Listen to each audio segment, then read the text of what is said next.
නපුරු හදක අතරමං වූ මුවැත්තිය වස්සානේ ප්‍රේමයක් 15 කොටස. තමුසේ මේ මොකද හදිසියේ කේෂ් මං ආවේ ඔයා මේ තමුසේ මොකද කියනවක තනියම මෙහෙ ආවේ. ඉතින් ඈට ඉකි ගැසුනි. ඔයාගේ ෆෝන් එක මුවැත්තියට වචනත් ගොත ගැසෙන්නට වුණි. ඇගේ මුවින් පිටවන වචනයක් පාසා ඇගේ රෝස පැහැ කම්මුල් දිගේ කඳුළු ගලා යන්නට වුණි. ඉඳින් ඈට තමා කිවයුත්තේ කුමක්ද යන්න වැටහෙන්නේ නැත. නමුත් ඈට දැනගත යුතු එකම දේ තමාගේ ඇමතුම් පවා අවහිර කර හිතුවක්කාරයා සිනහසෙමින් කතා කරමින් ඉන්නා තරුණිය කවුරුන්ද යන්න පමණි.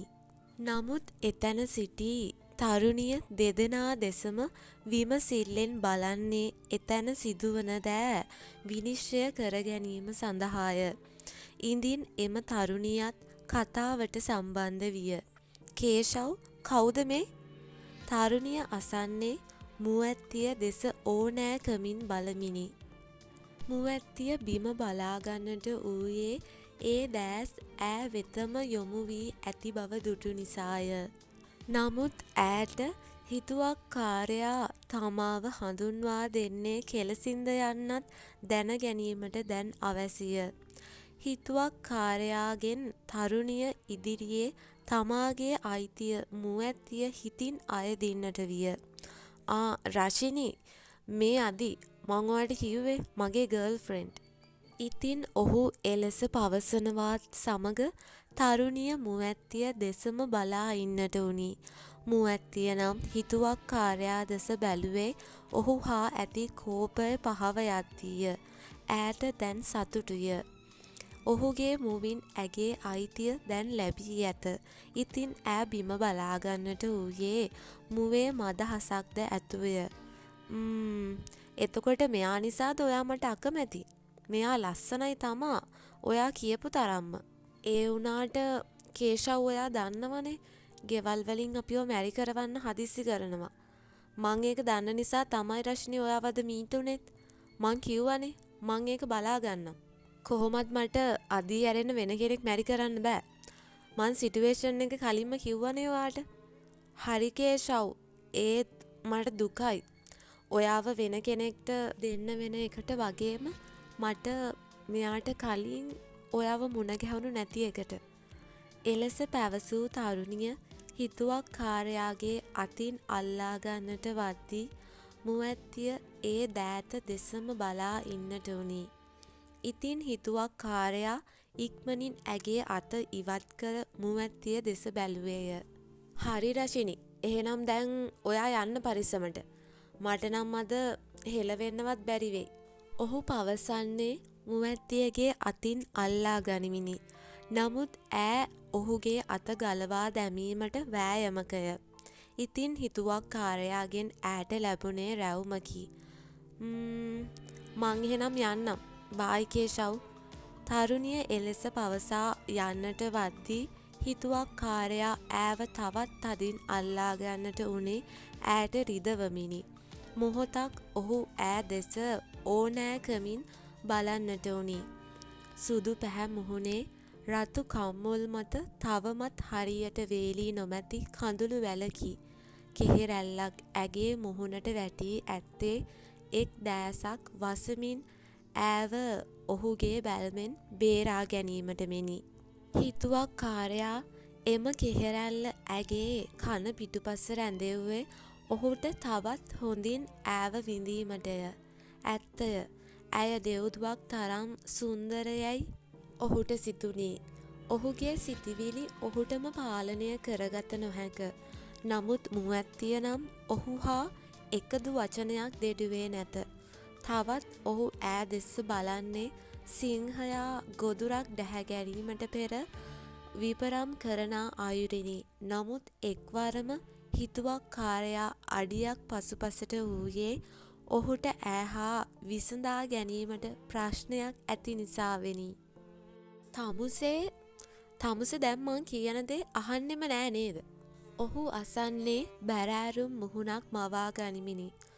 මොකක්ද කියන්නකෝ කේෂ් මං ඇහුවේ නැත්තේ. තමුසේ දන්නෙම නෑ. ඇයි මං කිව්වේ නැද්ද අර පොඩි කාලේ යාළුවා කියපු එකා එක්ක ඇයි හොඳයිකම් ආයෝනි නෑ කියලා. තමුසේ මොකටද ඌ එක්ක වැව ළඟට ගියේ? එතකොට ඊයේ මං බයික් එකට නගින්න කියද්දි තමුසේ නැංගද? දැන් නම් ඔහු ඉන්නේ කෝපය පාලනය කරගනිමිනි. අනේ කේෂ් තේරුම් ගන්නකෝ. මන් දන්නෙත් නැහැ නිවේද දෙනවා කියලා. මට මගට ඇවිල්ලා කෝල් කරෙත්. පස්සෙතින් වැව ළඟට යන් කිව්වම බෑ කියන එක හරි නැති හින්දා මං ඈ බිම බලා ගත්තේ ඇත්තෙන්ම ඈ වැරදි බව ඈට සිතුණු නිසාය. ඇයි බිම බලන්නේ? කියනවකෝ ඉතින් තව නිදහසට කරුණු. තමුසෙට මේවා කියලා වැඩක් නැහැ. ඌ මෙහෙම එන්නේ ඌ තමුසෙට කැමති හින්දා ඔයි. තමුසට ඒක තේරෙන්නේ නෑනේ. නෑ කේෂ් එයා මේ තමුසේ එක වචනයක් කියන්න එපා මගුල. ඔහු එලෙස පවසා පිටත නවතා ඇති මෝටර් බයිසිකලය අසලට යන්නට වුණි. ඉතින් මුවැත්තියත් ඔහු පසුපසින් යන්නට වූයේ ඔහුගේ කෝපය නිසා ඔහු තමාව මෙතැන තනිකර දමා යාවී යැයි සිතුණු නිසාය. ඔහු බයිසිකලයට හේතු වීගෙන පාර දෙස බලා ඉන්නට වුණි. එක්වරම ඔහුට දුරකථන ඇමතුමක් එන්නට වුණි. හෙලෝ පියදාස කියන්න බඩුරික් ගේන ගමන්ද? ඔහු මහත්තයා තව පැය භාගයක් වගේ යද්දී අරන් එන්න පුළුවන්. හරි පියදාස. ඉතින් ඔහුගේ කතාවට සවන් දී සිටි මුවැත්තිය ඔහු අසලට පැමිණ ඔහුගේ කමිසයේ බොත්තමක් කරකවමින් ඔහුගේ කෝපය අඩු කරන්නට උත්සාහයකය. කේෂ් තරහද? මං ආයේ එයා එක්ක කතා නොකර ඉන්නම්. ඔයා කියන දේවල් අහන්නම්. අනේ යාළු වෙන්නකෝ. මම මෙහෙම ළඟින් ඉද්දී කොහොමද අනේ තරහ වෙලා ඉන්නේ? අනේ ඔච්චරටම නපුරු වෙන්න එපා. මුවැත්තිය එලෙස කියමින් ඔහුගේ කොපුල සිප ගන්නට ඌයේ ඉස්සෙමිනි. පිස්සුදෝයි? ඔහු අසන්නේ බයිසිකලයෙන් නැගිට ගනිමිනි. ඇයි පිස්සු දහන්නේ මට? පිස්සු තමා. එසේ කියමින් ඈ ඔහුගේ කමිසේ එල්ලි නැවත ඔහුව සිප ගන්නට සැරසුණු නමුත් මෙවර හිතුවක්කාරයා ඇයව අල්ලා ගන්නට වුණි. මේක මහපාර මිනිස්සු යනවා. මෙතන ෂෝ පෙන්වන්න දෝනි තමුසෙට.